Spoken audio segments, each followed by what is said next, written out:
And let me consider the long-term benefits of dividend reinvestment plans. Lowering your average cost per share. It helps to lower your average cost per share. So we want to consider these under a number of points. Number one is automatic reinvestment. Automatic reinvestment. So when it comes to reinvesting dividends, this plan will automatically reinvest, the dividends earned from stocks to purchase additional shares, often at no cost. That's a key advantage of this strategy. No cost, no fee, no commission. This reinvestment happens regardless of the stock price, meaning that dividends are used to buy shares at both highs and high and low prices, averaging out the cost per share over time. Depending on when you get a dividend, if you get it when the stock price is high, you buy. If the dividend comes when the stock price is low, you still buy. At the end of the day, it will average out your purchasing price over time. Number two is dollar cost averaging.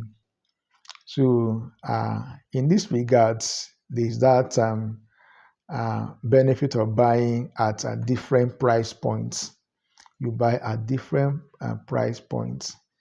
So this plan implements a dollar cost averaging strategy by purchasing shares regularly regardless of market conditions. So when the stock prices are low, the reinvested dividend buy more shares. And when stock prices are high, the amount we get a dividend will buy a lower number of shares. We buy fewer shares.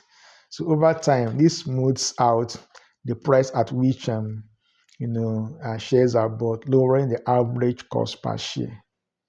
To help to lower the average cost per share. And it also mitigates market volatility, mitigating market volatility. By buying shares at various price levels, dividend reinvestment plans can help reduce the impact of short-term market fluctuations. This consistent approach prevents investors from overpaying for shares when prices are high, lowering the overall average cost per share. So because the entire something is automated, so if the dividend comes in when share prices are low, you simply buy at a lower price.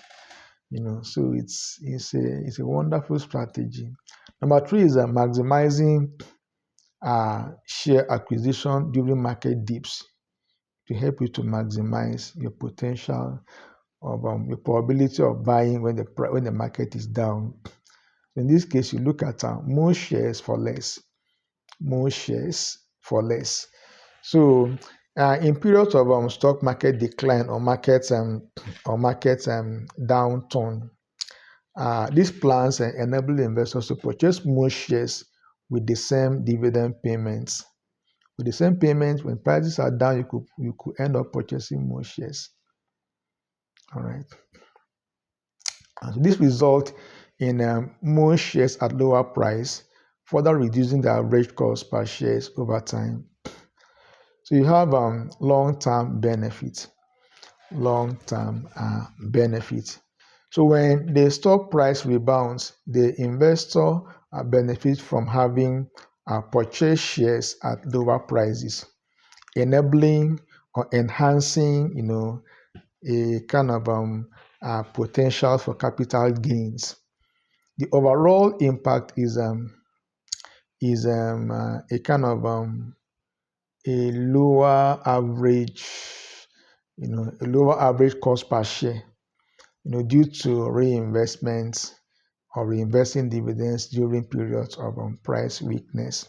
So you have an overall lower cost, lower price, lower cost of the shares you bought. You bought high and you bought at the bottom. So you have a lower cost, average cost than if you bought the entire number of shares when the price was high. Please subscribe to this channel and like this video. Number four is fractional share purchases. Fractional share purchases. So The plan can enable you to have fractional ownership, so to say, in the company. So it allows for the purchase of fractional shares, meaning that even small dividend can equally be reinvested. Even when your dividend cannot buy, you know, isn't enough to buy a single unit of shares, you can buy a fraction of a single unit of shares. So this makes it possible for investors to continually build their positions without needing to wait for large amount of dividends or large price fluctuations. So whatever you have, whatever comes in, just go ahead and buy. You don't need to wait until the stock price, comes down before you buy. It may not come down. You just buy a fraction of it. Better a little of something than more of nothing. Okay, so this continuous growth as dividend accumulates in a fractional share purchases allows for consistent increase in share ownership, lowering the average cost per share without need for additional cash outlay. So this is that continual growth. You keep on purchasing, you are increasing your position in the company, and that will then compound your growth over time. So number 5 is compounding effect. Compounding effects. There is a reinvestment boost. Reinvestment boost. So over time, the reinvestment of dividends results in the accumulation of more shares, which can compound the growth of your investment over time. The more shares you buy over time, the more the result will compound.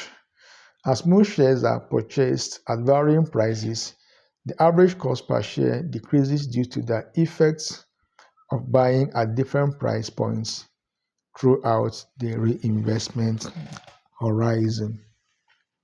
So you are buying at different price points. So you end up with an average price at the end of it all. So long-term reduction. The compounding effect of this plan helps lower the cost per shares, most significantly, the longer the investment period.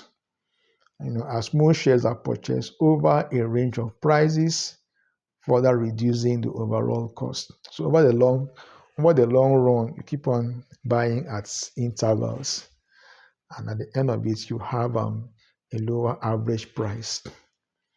So in conclusion, this plan allows it lowers the average cost per shares over time through automatic dividend reinvestments, as well as dollar cost averaging, and then the purchase of fractional shares.